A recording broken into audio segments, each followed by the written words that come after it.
Hello everyone, welcome back to the Counselor's Garden. We're in February here in Eastern Washington, zone 6-ish. It's been a little bit, like 6 months, 10 months, something like that.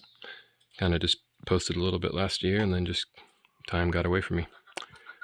Hope you all have been doing well. The garden's been growing. We got noisy chickens now and tons of eggs because it's their first year and just going pretty well here. Today I kind of wanted to jump into a little bit of a garden planning video that I think and hope would be helpful for new people. I'm still, only 7 years into this, and not 7 years into this, but 7 years into gardening in general. So I'm still learning. Something I've struggled with is having a full garden consistently through the year, as well as fall gardening. Usually by late July or in August. Sorry for the loud chickens. In late July, August, the garden starts dwindling as it gets incredibly hot and stuff. And this year I'm going to try to do different. So I just wanted to share with you what my plans are and encourage you to, if you don't already have it, have on paper or on computer, a planting plan. Don't just follow seed packets and stuff. Write it down. It really helps. And let me show you here. All right, here we are. Dining room table. You might hear some noises or whatever. This is the home that people live in. I want to talk about planting times, first of all, and having one of these planting calendars that you write down on. It's good to have stuff in your mind, but it's really good to be able to write down so you can see what you did, last year or the year before. And yeah, it's just good to be able to follow up on and good to be able to keep track. First thing I want to point out, and when I was first starting gardening, I didn't do this, and I don't know if all seeds have this discrepancy on them or not. I would hope so, but this one right here is lettuce from In My Gardener. It says start it inside 4 weeks before transplanting, and this tomato from In My Gardener says 6 to 8 weeks before last frost. When I first started, for whatever reason, I don't think I actually listened to that very well. And that is an important discrepancy because you can have stuff out in your garden 4 weeks plus before your last frost date if it's not hard frosts that are happening, if it's not like 10 degrees, obviously. But if it's like getting down to 32 degrees, lettuce is going to be fine, so it's 40, 50 during the day. The thing is calculating your planting calendar based on that rather than that. Because so much will say start at 6 weeks before your last frost date. Well, or 4 weeks before your last frost date. If you do that for lettuce, you're going to miss the cold season time. So keeping track of that and trying to navigate that, sometimes it feels confusing because then you also have direct seed stuff, or you have stuff like melons that you start that might say, let me see if I can get a melon here. We've got melon. Okay. It says 3 weeks before last frost. But you actually want to wait longer than that to take it outside. So it's just calculating this stuff can be confusing. And having a planning calendar is good. I found that this kind of forced me into the trap sometimes of focusing too much on the last frost date, which is good for some stuff, not good for other stuff. So, and just another side note, a good thing is just to keep notes throughout the year. So, 2024 seeds, the onions, where I was having a hard time getting the onions to sprout. Maybe they were old, maybe it was too hot, maybe it was too bright. Pepper seedlings were finicky, they can be. Tomatoes were great, So keeping some just brief notes of stuff is really good. How stuff grew, that year I had some problems with phosphorus or potassium or something like that. But here's what I've gone to this year, and this may look more confusing than the other one. But what I have is, this is your standard plant inside, move outside when the last frost happens. Ignore this February one. That one was supposed to be down here. So, you just have normal celery, peppers, tomatoes, some flowers and some herbs, some more flowers and herbs, and parsley and cantaloupe, and then I have my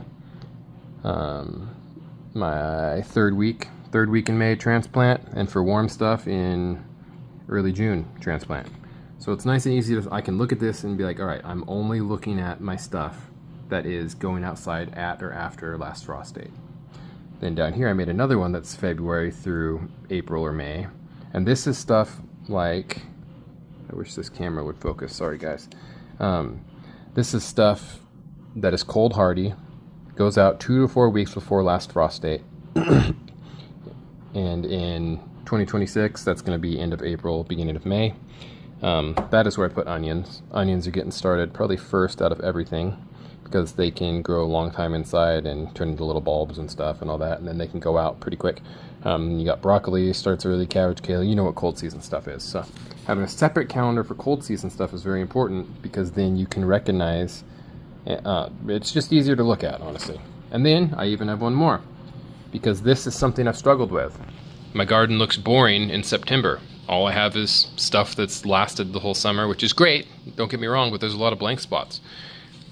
If I kept my seed starting area going or restarted it in about June or so, June, July, something in there, so that'd be like, you know, that bright corner right there has some stuff growing, or there's stuff in the laundry room, or in my seed growing closet.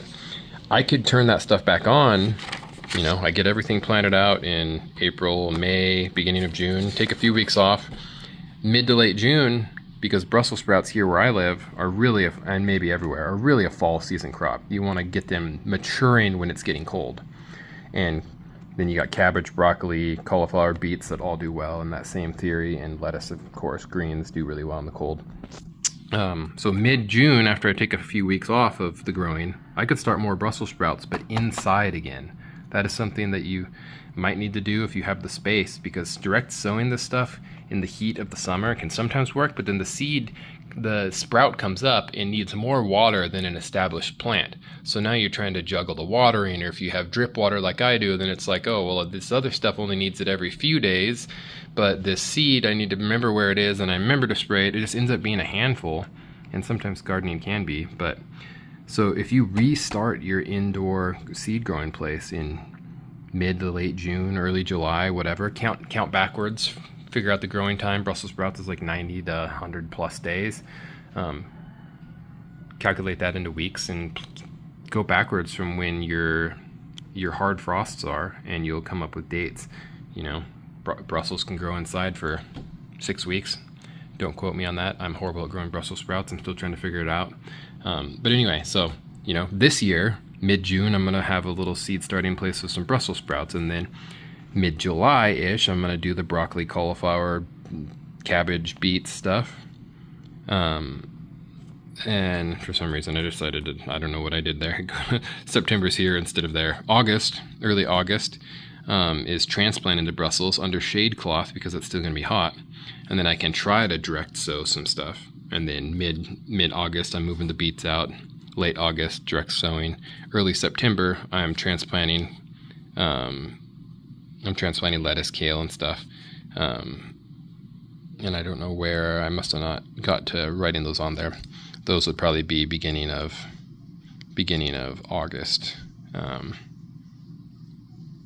starting the greens inside, because they usually only grow 4 weeks inside. So having something like this, 3 different little calendars that you know what you're looking at, you're not having to sort it out or anything, and then having your seeds labeled a little bit can help too.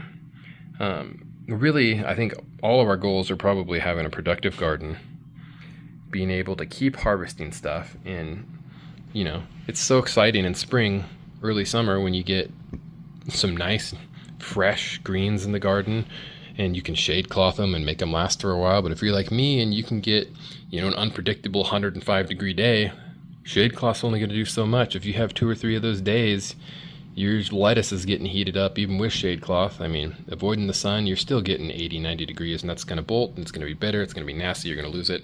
It's inevitable. You're going to lose your lettuce by July unless you, I don't know, have some sort of magical cooling system. So being able to restart that and have another round in the fall, I think, is every gardener's dream, having a productive garden that continues as long as possible. So these are just some of my ideas in my experience and research, and it's not rocket science. Maybe it seems redundant to even bring it up, but it's something that I missed when I was starting. You know, I was looking at the last frost date, and I was planning everything based on the last frost date, and then I'd move everything out in mid-May, and I'd have lettuce for 3 weeks, and it'd be too hot. So getting into this, looking at your seeds, doing some research. Another tidbit is certain seeds say not to start them inside. Beets sometimes say that. Spinach says that a lot of times for some reason.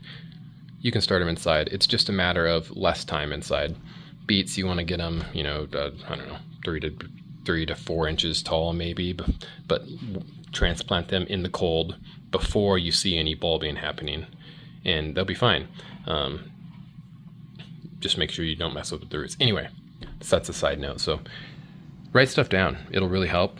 I have notes. I didn't start writing stuff down right away, but I have notes from like my third year of gardening somewhere, which is just helpful to look back and be like, oh, this is what I was doing. This is what I was struggling with. This is what was going well. So just get organized and you guys will have a good time. Even if you don't do this, you'll have a good time, but this will just, help you plan out your garden rather than trying to figure it out in July or August without having it written down beforehand. And then it's like, oh, I'm in the heat of the summer, there's weeding, there's harvesting, there's all this stuff happening, and I'm also trying to figure out what I'm going to plant over summer what I'm going to plant indoors now for the fall, when I could have done this planning over the winter. So that's kind of my tidbits. I hope this helps some people.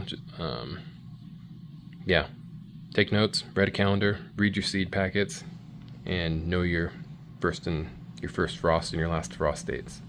Take care, and I hope you guys keep growing well.